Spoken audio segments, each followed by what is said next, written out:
This is Sarah Stewart Holland. And this is Beth Silvers. Thank you for joining us for Pantsuit Politics.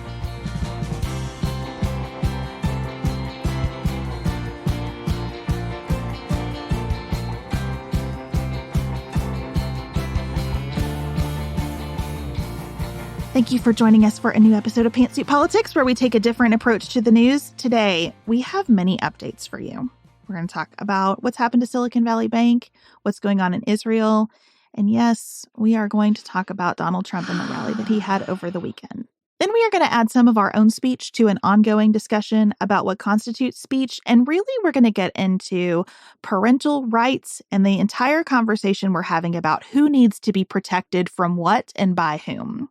And outside of politics, Americans are not taking as many vacations as we used to. We want to talk about why. It's not okay, guys. It's not okay. But first, Sarah, I know that you love anticipatory pleasure. That's why I love traveling. And we are overflowing with anticipatory pleasure here at Pantsuit Politics. So true. Okay, tomorrow we will have our first Succession episode on our premium channels. I had to cut us off. The first episode was so perfect. We were covering too much territory before we started recording today. I was like, Beth, we got to stop because it was so good. We couldn't help ourselves. We could not help ourselves. If the first episode is any indication, you guys, oh my God, I took so many notes. Such a treat. It's going to be a treat. But wait, there's even more than that. We have our live show next week in Orlando, Florida. The show itself is at 7, but we are inviting premium members to join us for a casual meet and greet before the show from 5:30 to 6:30. So if you need another good reason to become a premium member, this is it. And we have a fun announcement about the show. Okay. We learned a new word, Beth. It's called Disney bounding. This is a whole universe. It's a whole universe that I had guys. no access to before Just we started get on planning this trip. Pinterest and search Disney bound. And you'll be like, what? Okay. So at Disney World and Disneyland, adults cannot come in costume. Lots of obvious reasons for that. And so people dress like adjacent to the character. Like they're not in costume, but they're in like the colorways. Maybe they're wearing like a version of one of the characters' like everyday clothes. And it's so fun because people like do different spins on the characters. Yes. It's like, well, how might this character have looked in the 50s? Or how might this character look today? It's really a blast, this whole universe. Do I ever need an excuse to dress up? No. I told you, if you want me to come to your party, require that I dress up. Okay. So for the second half of our show, we're going to do a costume change. That's the first important announcement. For the second half of our live show, we are Disney bounding, but we're not going to tell you what characters we're dressing up because that's part of the surprise. But it's been so fun. It's so fun. And I would love for you all to guess who we chose because choosing was a real exercise. It's been a blast. And of course, we invite the audience who are coming to this show if they want a Disney bound. Come one, come all. We're so excited. Not required. Not required. Always welcome. Always welcome. Okay. Finally, we also want to share another exciting live event in Texas on Thursday, May 4th. We are going to be with Fort Worth Crowded Table for an amazing evening. We'll be speaking, but you'll also get to enjoy live music from the Secret Sisters. I've been listening to their music all weekend. And a portion of the proceeds from the night go to Cancer Care Services. Tickets are on sale now, and we are so excited about this one. All the information you need, links to buy tickets, to listen to our premium shows, to check dates and times. It's all always in our show notes, along with full transcripts of our episodes. So you can access those show notes on your podcast player, and you can get the full notes and transcripts by going to pantsuitpoliticsshow.com, our website. We are going to check in with developing stories at home and abroad next. I have just gotten a note from Maggie that there has been a shooting at an elementary school in Nashville, Tennessee. Nashville is a place that is close to us geographically, very close to our hearts. We spend a lot of time there. We don't know much at all as we are recording, but we will find out what's happening there, and I'm sure it's something we'll continue to discuss. But for now, every school shooting hurts all of us in so many ways, and it changes everything for the group of people most directly impacted. And so we are sending you lots of love and grace as you navigate the coming weeks and months.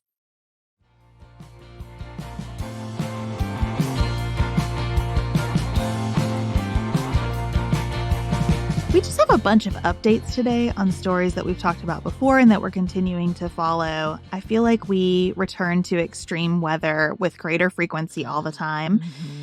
This weekend, more than 25 people died in the southern United States because of extremely powerful tornadoes. Sarah, I was listening to coverage this morning of this and hearing about bathtubs lifted up off the ground and industrial coolers, like coolers that you walk into in a restaurant, being lifted up and then falling back to the ground. I just can't believe how strong these storms have been. Mississippi especially saw several towns decimated. And the hardest part is that the storms just keep coming. Yeah, tornadoes at night too. Just double the danger.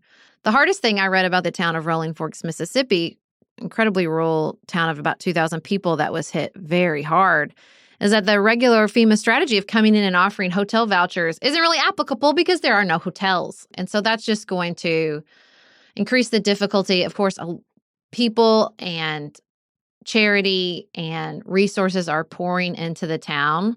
But, we saw this firsthand in my area of the state with the tornadoes that hit during December of 2021, that is just the beginning. That first wave of relief that comes, really, it also brings its own problems. And it's just going to be an incredibly long recovery. We are just beginning here in Kentucky. So we will keep the people of Mississippi in our thoughts and prayers. I noticed that you cover extreme weather events frequently on Good Morning on our premium channels, and the comments to those keep reminding us that so many people at a time in the United States are experiencing extreme weather and long bouts of it, where it's like you can't even define when the recovery starts because you're still in the midst of the storm. So yes, keeping everyone in our hearts and our thoughts and hoping for relief in this part of the United States very soon. We also have a follow-up to our conversation about Silicon Valley Bank. There's a buyer. First Citizens Bank Shares has agreed to purchase Silicon Valley Bank. That means 17 branches are reopening this week. Everything is just going to flow over. It's interesting. This is a smaller bank than Silicon Valley Bank was. It was like the 30th largest bank in the United States. Silicon Valley was maybe 16 or 17. So an interesting development there. We also read about how banks are trying to help each other through this moment, this crisis in confidence. I appreciated an Axios story about banks telling employees, don't go try to poach other people's customers during this time period. Everyone needs to settle in. We need some stability across the financial sector. Yeah, now First Citizens is going to be about the 16th largest bank. It's paying $72 billion for a big chunk of Silicon Valley Bank's assets, but that's at a large discount. And the FDIC will hold on to about $90 billion worth of securities and other assets as they continue to sort out the repercussions of the failure of Silicon Valley Bank. And then we wanted to update you on what's going on in Israel. In our March 3rd episode, we talked about the fragility happening in Israel's government as protests escalated.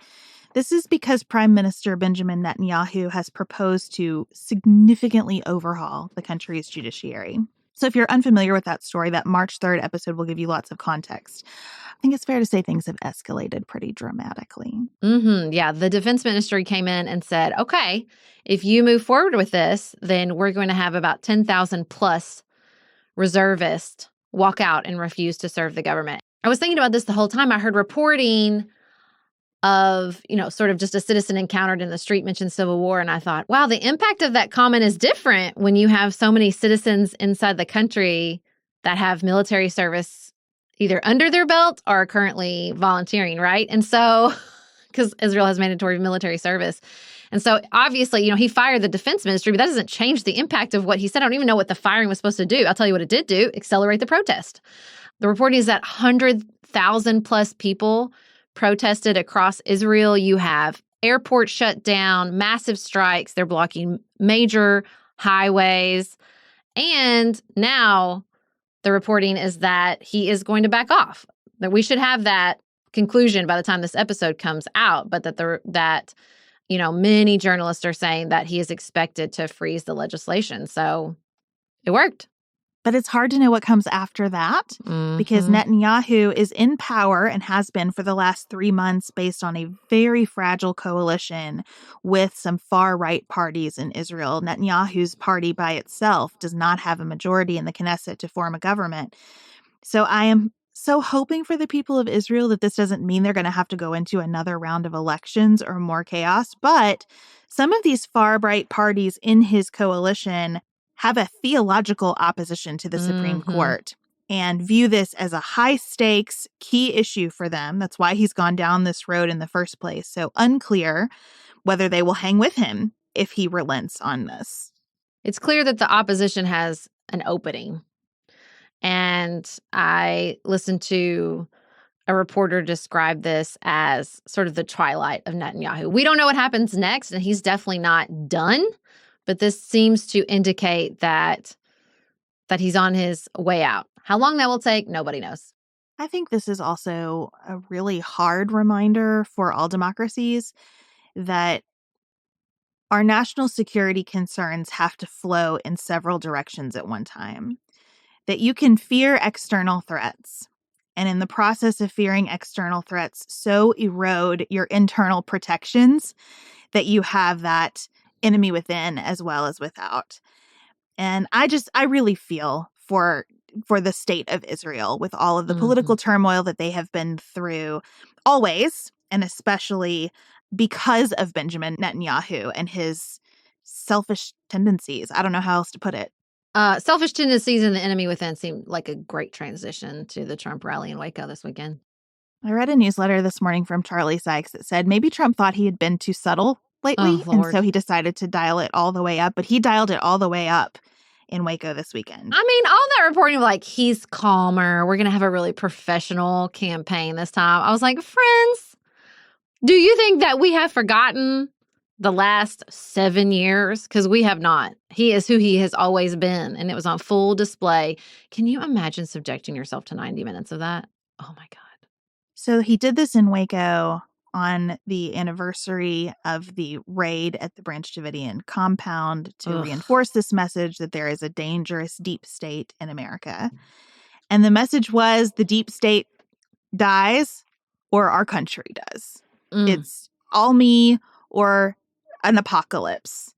He promised death and destruction if he is indicted. And there was an even more overt effort to cast January 6th as a beautiful historical event to be remembered, a day of righteous protest. Did you see the reporting about the prison choir? Sarah's just shaking. I wish you could see her. Sarah's just shaking her head so hard that her hair is flying across my screen. No, I talked about this in the news brief. The January 6th prison choir, you guys, is like people who are arrested during the insurrection.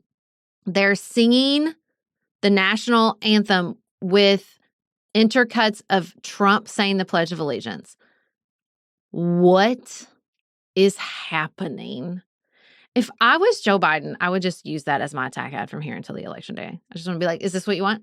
Is this what you're interested in, America? That's the reporting from the Biden campaign is we'll just continue to behave normally and the contrast should be enough. Now, I don't know if that's true. I suspect it is.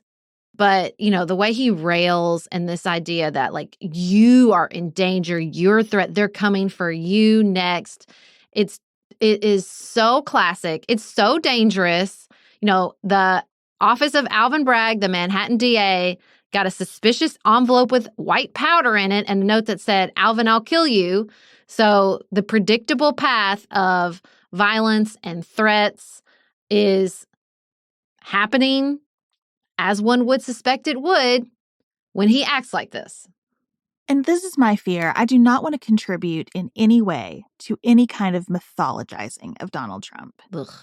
I do fear the effects that he has on people, including me. I don't like who I am when I think about Donald Trump. I become self-righteous and inflexible and spiteful, and I don't like it. And so I'm working on that in myself. I also see he just does bring out our very worst as a nation, and I don't want that again. And I really look at the Republican Party and think, you've got to be kidding me. And the solution is to try to coronate Ron DeSantis, who now everybody, before he's even officially announced his campaign, is like, I don't know if he's up for this. We thought he was going to be great, but he might not be up for this. Guys, come on. I don't know what about that 90 minutes would make someone think that Donald Trump is up for this, but whatever. I want to say, too, though, yes, it is concerning. And also, I read an interview with an expert on sort of far right-wing extremists on the internet.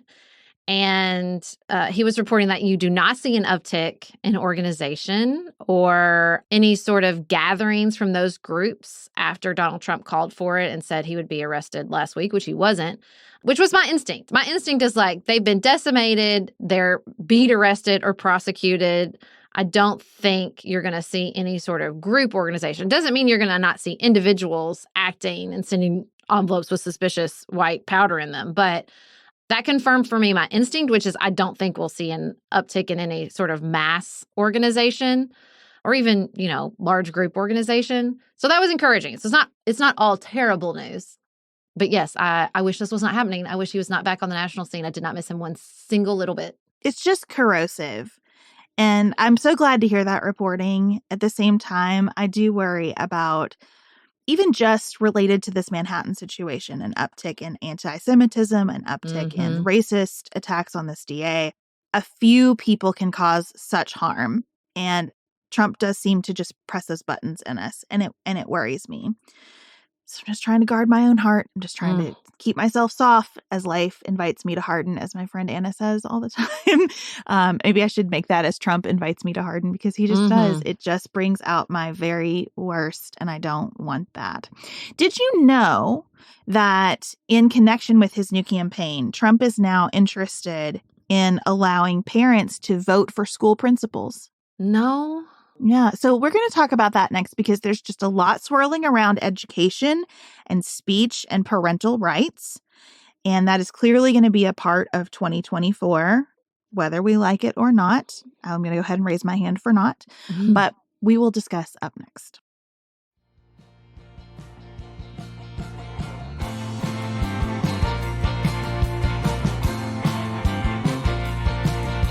I struggled putting our outline together for this conversation, Sarah, because in some senses, I feel like any story about speech, especially on a college campus, gets the life so firmly wrung out of it that what could we possibly add?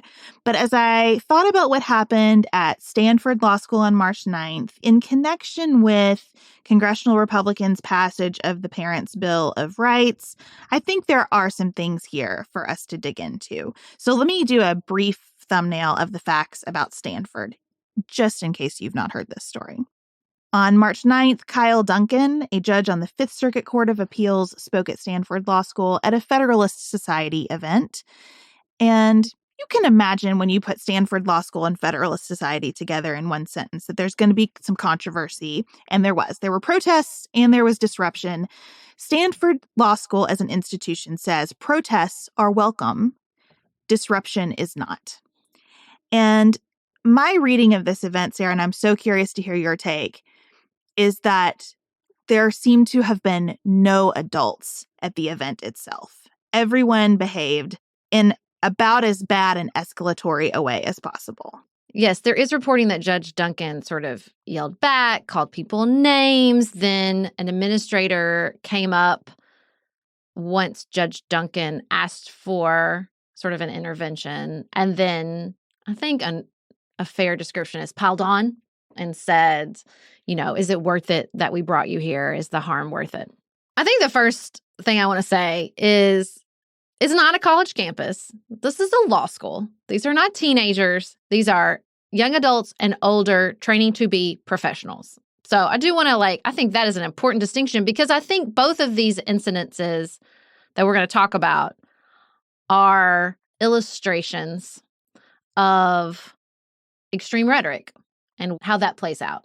And I thought that the law school's dean, Jenny Martinez, and her sort of memo, it's like a 10-page memo to the law school community, was excellent. And everyone should read it. If your gut instinct is to say, oh, freedom of speech, this guy's awful. And he is, I'm not a fan of Judge Duncan. I don't think he's a good jurist. I think his decisions are offensive. But I still think he's a circuit court judge at a top-tier law school. And so screaming is really not what I'm looking at from either side. And I thought her sort of defensive freedom of speech but argument that, like, this is different. This is an educational setting. We do not jeer others down. Like, that's not an argument, and that's what you're here to do, is to be trained in logical argument. And I thought it was a good sort of manifestation of the problems surrounding the progressive left. You know, they tackled this today in the morning, and Nate Cohn wrote a great piece about sort of the changes in the new left since the Obama administration that looked for compromise, that did outreach, that was fundamentally optimistic. And now we have this very identity-based politics that is pessimistic and sees systemic problems and harm everywhere. And in my personal opinion, is deeply problematic. And so I thought her sort of deconstruction of that and argument for a debate of ideas was really, really good and moved the conversation in a very positive direction. I think Judge Duncan's conduct also is a manifestation of some problems on the right. You know, you talked about the problems that this illustrates on the progressive left. Judge Duncan, instead of saying to himself, well, that was rough, and that was an ill-advised group of law students, and I didn't appreciate the way the administration handled it, and perhaps I won't go back to Stanford Law School. And then going quietly back to his work, where he is an appointee for life to an extremely powerful position. Instead, he keeps it going. He writes an op-ed for the Wall Street Journal that I thought was childish and defensive to the point of being offensive. And that's a lot of what happens on the right now. The left goes too far, and so it justifies any response from the right. It justifies a federal judge calling an assembled crowd names. That's so silly. That is not where we should be. So I just am really frustrated that in the moment, no one handled this well. And I am happy that the dean of the law school made such a forceful statement about how you can have an inclusive environment that still includes speech with which you strongly disagree and even speech that you find harmful. I loved how she said, our commitment to diversity, equity, and inclusion is not going to take the form of having the school administration announce institutional positions on a wide range of current social and political issues, make frequent institutional statements about current news events, or exclude or condemn speakers who hold views on social and political issues with whom some or even many in our community disagree. I think that pressure for every institution in its commitment to be inclusive, to also be constantly announcing and really denouncing things happening around it, is not serving us. And I'm glad she said so clearly. Yeah. Well, and it's vice versa true. Like, whatever the far right does, well, that justifies more extreme positions from the new left. And so there was an editorial from Elie Mystal, and he was like talking about how Marjorie Taylor Greene behaved during the State of the Union. And he said, I see no reason for Stanford law students to comport themselves better than Republican members of Congress. Really? Really? You don't? I could list 1,000. You think that they get to set the standard of behavior that however ugly Marjorie Taylor Greene acts, that gives permission for everyone else to act just as ugly? Gross. No, that's not how I raise my children. That's not how I want anybody to act in our civil society. That is a race to the bottom. And, you know, I was thinking about this, and I had a conversation with Griffin, and I said, we were talking about the really harmful legislation coming out from so many state legislators, and we're going to get into the federal version of that in a minute. And I said, you know, I don't like using the term evil. I think that gives people too much power. It involves some sort of otherworldly force, right? And that's not what's happening. These are human beings.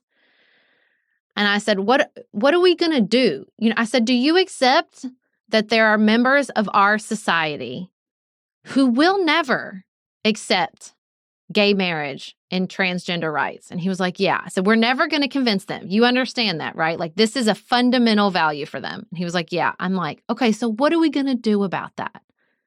What are we going to do about that? How are we going to have an open and free exchange of ideas if we accept that we cannot shame, pressure, punish people into that belief system? That they are going to continue to be citizens with power inside our country.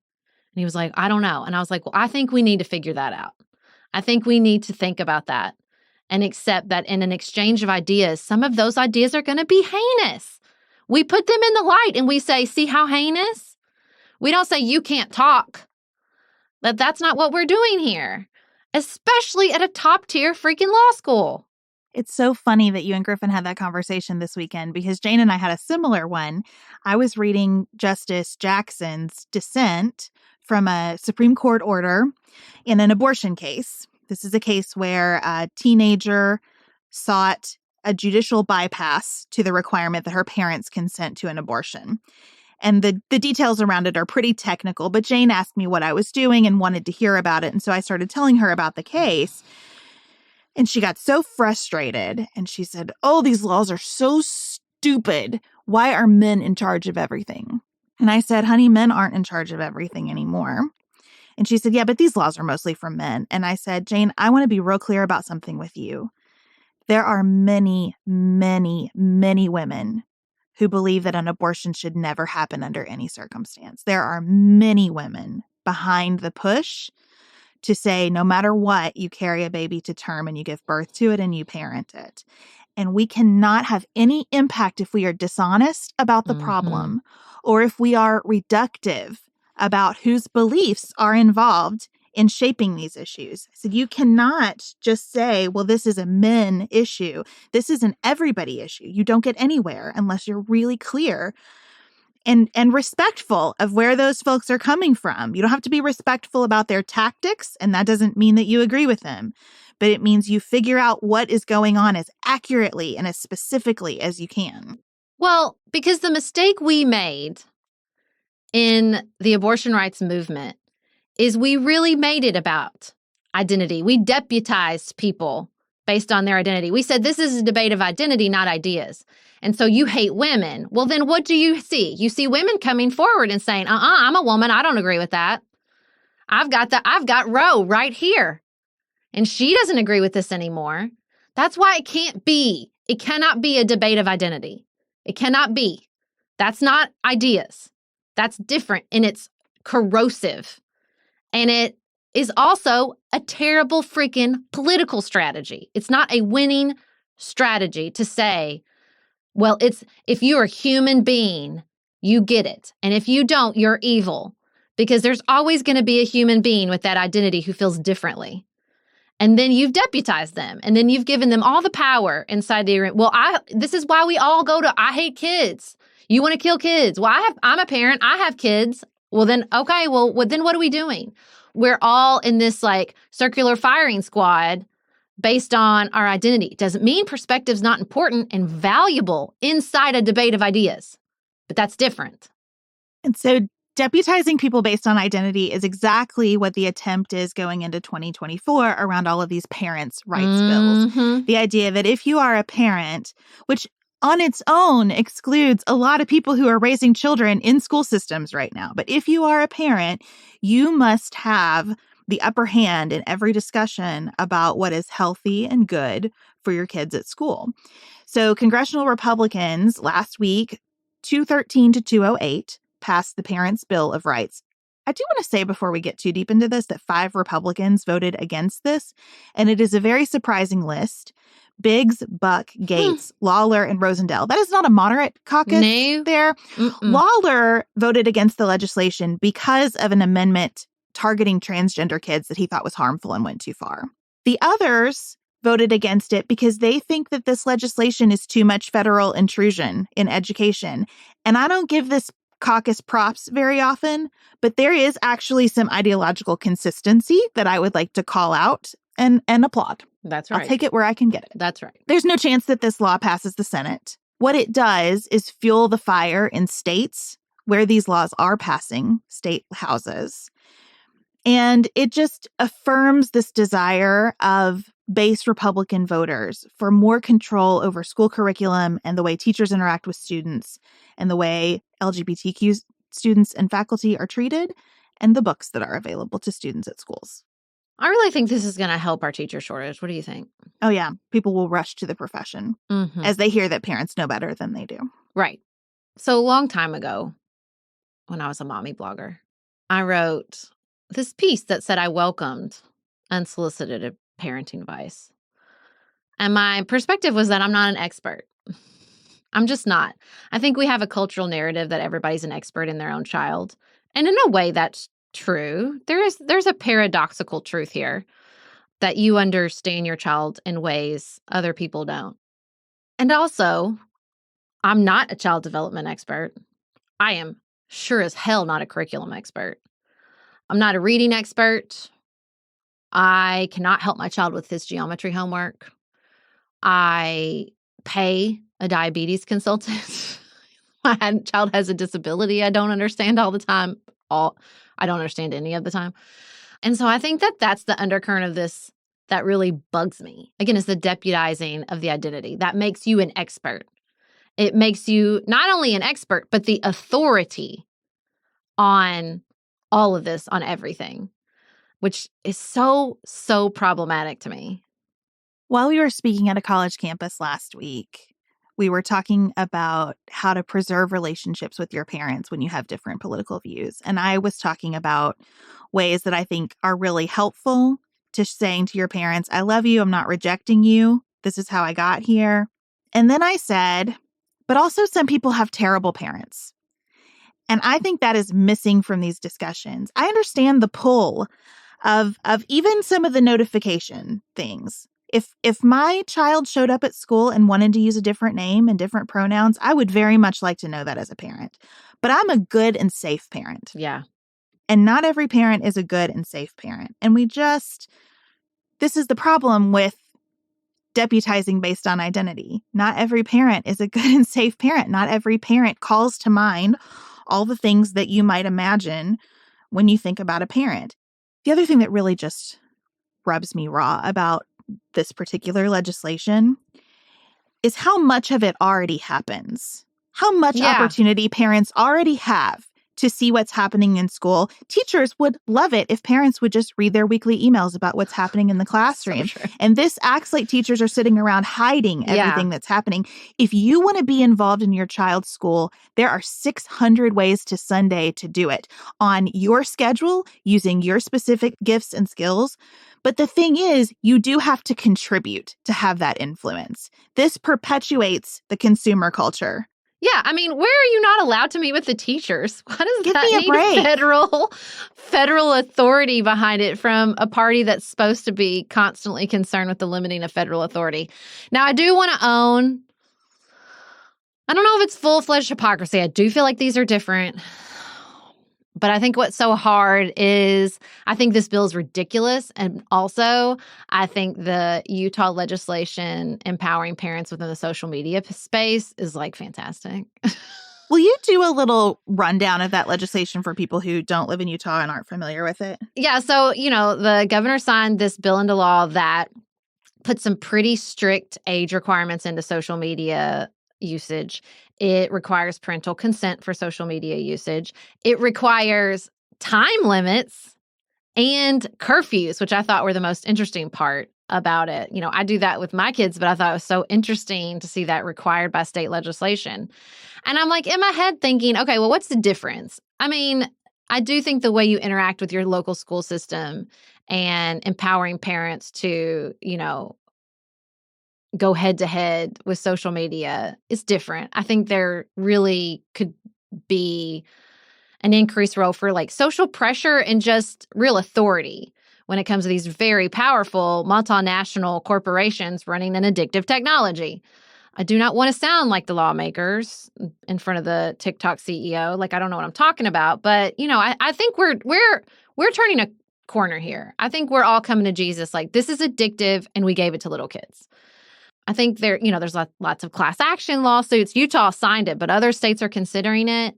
And so I'm just trying to think through, arguably justify in my head why I feel different about the empowering of parents when it comes to social media usage than I do with local school systems. I mean, I think the first and most obvious way is there's a massive amount of regulation regarding our education system and almost none when it comes to social media usage. I think that's right. I think that the use of social media for all of us, and especially for kids, is more like smoking in the days before we had a bunch of information about what smoking could do to our bodies. I think we are the very cusp of learning all of the ways in which this is harmful for us physically, as well as emotionally and spiritually and financially, and in just about every other way. I'm not sure what I think about that Utah legislation. I haven't been since I started reading about it, because that is another place where I think, well, if a parent decides I'm willing to allow my child to have an Instagram account for their pet sitting business or whatever, is that within a parent's scope? To say, here's specifically how we're going to use it, for what purpose and under what circumstances. And that's my job, not yours, state, to decide. And I don't know. I don't know where I fall on it, because on the one hand, I think parents probably can be trusted with those sorts of decisions and should be. And on the other hand, it is really hard for me to know what you're up against as a parent when you go down that road. I probably lean against that legislation on balance, but the spirit of it, I get. And that's why I try to put myself in the place of understanding the spirit of some of these parental rights / notice laws. And again, I sort of run up to, I get the spirit of it. I get the temptation. I get the pull. And I think this is a bad way to use the law, because I keep going back to what a blunt instrument the law is. I think the key with this is the social component. What you hear consistently is it's so hard to tell them they can't have it when everybody else does. Now, look, I was raised by a woman whose power seemed to grow if she was going against all the other parents and what they were doing. Like, that seemed to fuel her in some way. But I understand that is not the reality for everyone. And so to me, it's just the ubiquity of it is going to take like a lot of power and authority to break that stranglehold. Where you hear like, well, extracurriculars are organized over Snapchat and all this stuff, right? And I think, there might be a space, at least in the beginning. I wish there was some sort of like reverse sliding scale. Like, we're going to go in hard and break that status quo. I told my husband this weekend, I said, I wish there'd been a disruption to the online status quo and our usage of social media in the way that there was in our real life over COVID, right? I'll never forget his barber saying, I thought I couldn't quit. We're going to get into that in the next segment, talking about vacation days. I thought I couldn't take time off. I thought I wouldn't be able to do it. But the COVID forced me to. I had to close my business, and I survived fine. And like now he goes on vacations. And I wish there'd been that with social media where everybody could see like, oh, actually, I can just walk away for a month or a week at a time, and everything will be okay. My business will survive. My brand will survive. My online persona will survive. And it's like, if I feel like as an adult, how much more is that felt by teenagers, right? Who feel like everything social is the end of the world. And so I do wonder if we need to come in strong, cut everybody off, and then we'll like scale it back or scale it back up. I don't know. And it's just tricky because another thread that I feel about both of these stories is that we are all trying to protect too much. Judge Duncan doesn't need protection from insults being hurled at him by Stanford law students. Now, giving a speech to a room where you can't get a word out is a different matter. That's not about protection. That's about decorum. So he can leave and not try to do it and be upset about it, or someone can intervene and say, let's have this event. But he doesn't need protection on an ongoing basis, just like those law students don't need protection from speech that they disagree with from a federal judge, and specifically from the reality that in their careers, they're going to deal with all kinds of authority figures who have perspectives they don't like. I don't think our children need protection from specific books or from people going to the bathroom in a way that they don't agree with or whatever. On the whole, I think we need to do a lot less protecting of our children. Another thread that we pick up as we travel around the country is that there are parents who are really, really involved in their children's lives when those children become adults, young adults, in places where they're supposed to be independent and really figuring things out on their own. And if you don't allow your kids to navigate some issues on their own as kids, they're not going to be able to do it as adults. I worry if we are going into a campaign season where every issue becomes not just the issue, but the issue on steroids, that if what we're saying is, well, we have to protect everybody from everything, we're going to have such an ugly conversation that really sets us back very far. I am sure we'll return to that discussion as it unfolds. We very much look forward to your thoughts about all of this. And I love, Sarah, that you gave us such a good segue to start thinking about what can we step back from as we transition to talking about disappearing vacation days.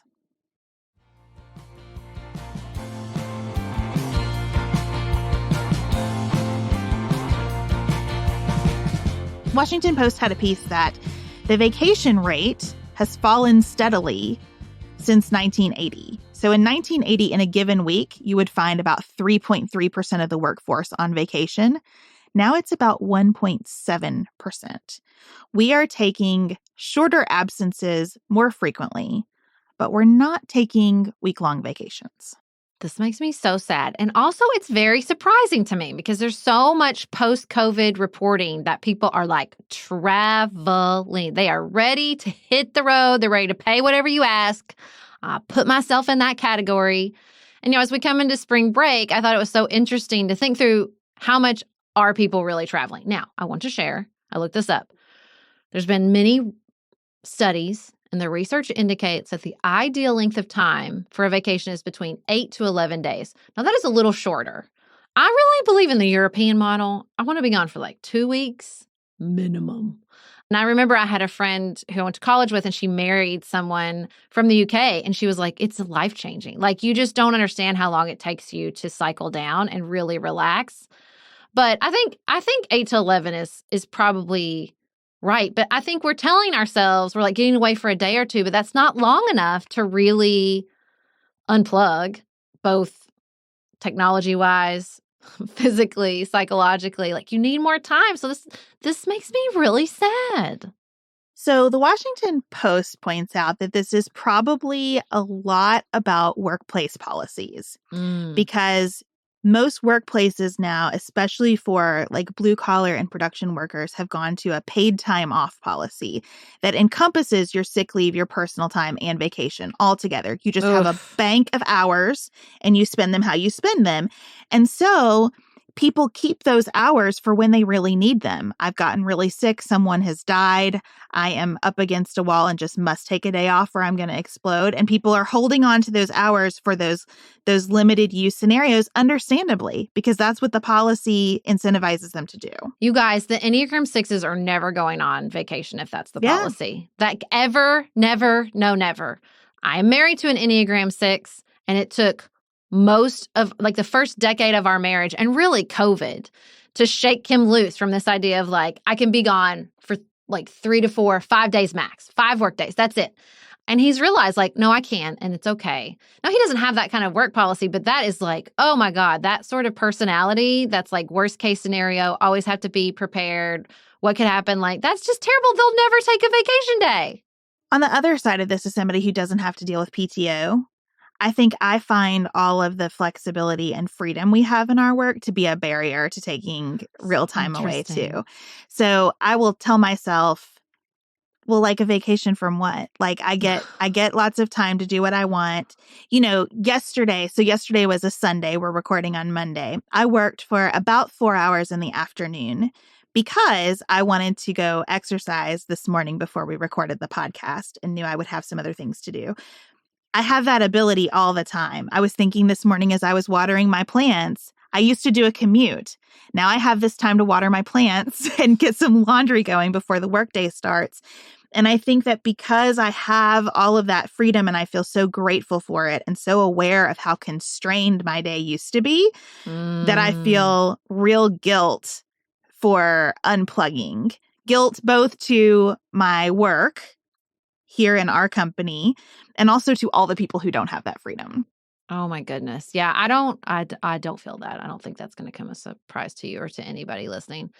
I think I just grew up with people who took a very different approach to vacation. I mean, first of all, my mom was a high school librarian, so she got the summer off. And so I saw people taking, European style vacations. Like that was the model I grew up with is, when I graduated from high school, my mom and my grandmother was also, I think, retired at this point or close, but she also worked in the school system. We went to Europe for a month. And, and my parents took every spring break. We went off in places on Christmas time. Like, it's really interesting. I don't know where that came from because I wouldn't think that they really didn't grow up with that model. Although my mom and her siblings and my grandparents, they were going on ski vacations in the 70s, which wasn't super common. And so I just grew up with this different approach. Like, you traveled. My stepdad's a big traveler. My dad is a big traveler. Like, you go and see. And it's so funny. Like, this is going to sound weird, but I don't really think about it in relationship to my work. Like, they're very siloed in my head.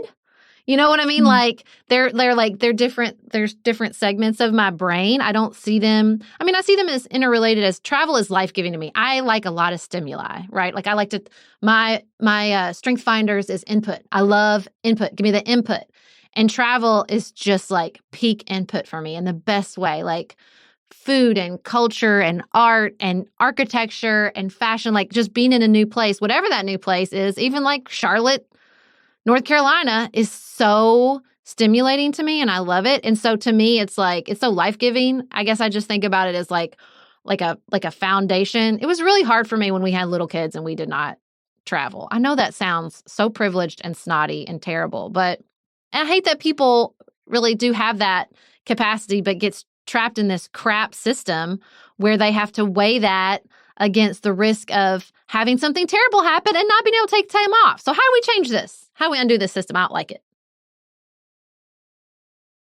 Well, I think, first of all, if you are a person who has the ability to influence company policies, spending some time recognizing that it is, in fact, a foundational element, because you don't have to be a person who loves travel to be a person who benefits from prolonged, sustained times when you're not working. Yes. I am so looking forward to the summer, and I don't really want to travel much this summer. I just want to unplug.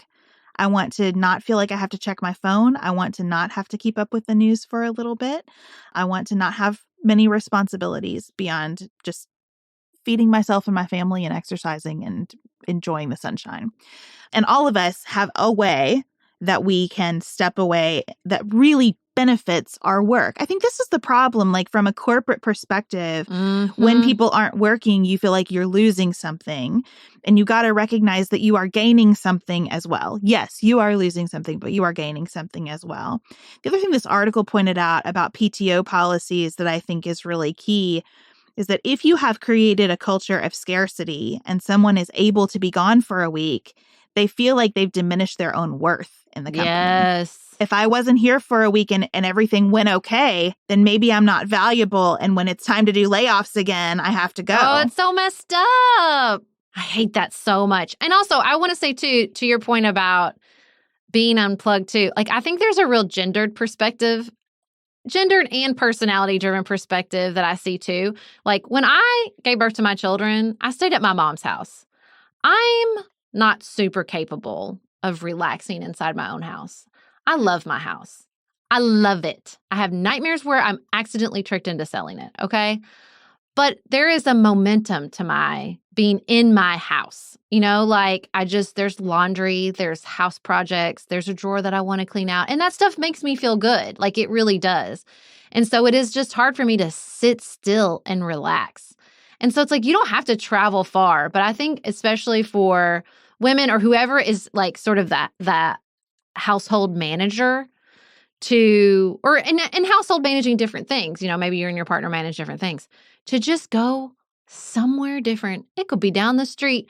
My friend Elizabeth Passarella was telling me her and her husband for her birthday around Christmas, just go stay in a hotel because they live in New York City. You don't even have to go far, right? Just go in a hotel, just time away, time away from that momentum of household management, because that's like the whole other level of this. It's not just stepping away from your job and how that makes you think about your work, but also stepping away from your like everyday life and the monotony of those tasks.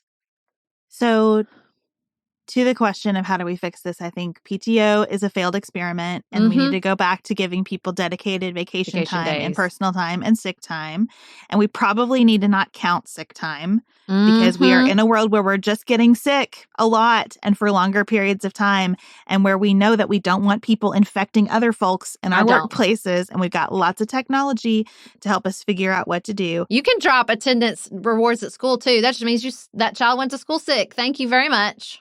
We must build in redundancy in our systems, both to ensure that when people are out, the work can continue, and to tell them, you have a role too. You are someone else's redundancy. We value some redundancy. We are not trying to operate as lean as we possibly can here. There are all kinds of policies that can make a difference around this and make everybody a lot healthier. And I know this is the outside of politics segment, but hand in the air, I promise our politics will be so much healthier if our workplaces stop operating this way. Oh, my Lord. If people, I mean, there's tiers of this, right? If like people just went to a hotel in their hometown, things would get better. If people just went to like a regional close by resort, things would get better. If people traveled around this country and went to states that they have a narrative about in their head and spent some time on the ground in those cities, like even with Trump in Waco, if we had not spent such lovely time in Waco, that would have felt different to me than it did in the news cycle. That changes everything. And then again, international travel, don't even with me. Don't even, like going to another country, seeing people speak another language, like just the experiencing of humanity on a global scale. I mean, so important. We wrote about it in our book. Like just, it's like tiers. We can unlock all these levels like in a video game. But look, I think the most foundational of those tiers, the one that would really make things better, is if everybody, not just those of us with the resources to travel and stay in hotels and spend time away from our homes, but if everybody could experience a form of power in their workplace that didn't feel so oppressive. Yes. And that didn't make them feel like they are always teetering on the edge of whether their livelihood is going to be interfered with or not based on how someone judges their productivity. You mean just treated as whole and complete and integrated human beings? Yes. Okay. And if we said to people, you, whole and complete human being, need several weeks a year when you are filling yourself up instead of working yourself down for us so that we can all be happier, it would just change everything. I really believe it would.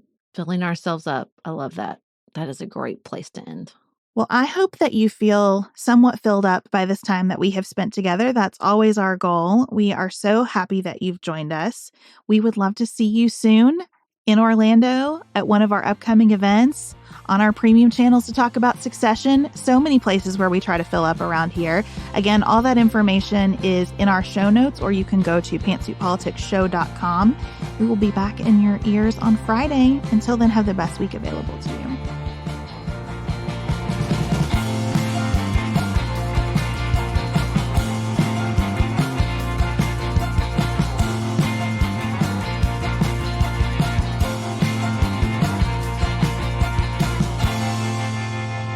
Pantsuit Politics is produced by Studio D Podcast Production. Elise Knapp is our managing director. Maggie Penton is our community engagement manager. Dante Lima is the composer and performer of our theme music. Our show is listener supported. Special thanks to our executive producers: Martha Brunitsky, Allie Edwards, Janice Elliott, Sarah Greenup, Julie Haller, Helen Handley, Tiffany Hassler, Emily Holiday, Katie Johnson, Katina Zuganellis-Kasling, Barry Kaufman, Molly Kors, Catherine Vollmer, Lori Ladow, Lily McClure, Linda Daniel, Emily Neasley, The Hutchins, Tawny Peterson, Tracy Putoff, Sarah Ralph, Jeremy Sequoia, Katie Steigers, Karen True, Annika Uvaline, Nick and Elisa Valelli, Amy Whited, Emily Helen Olson, Lee Shea McDonough, Morgan McHugh, Jeff Davis, Melinda Johnston, Michelle Wood,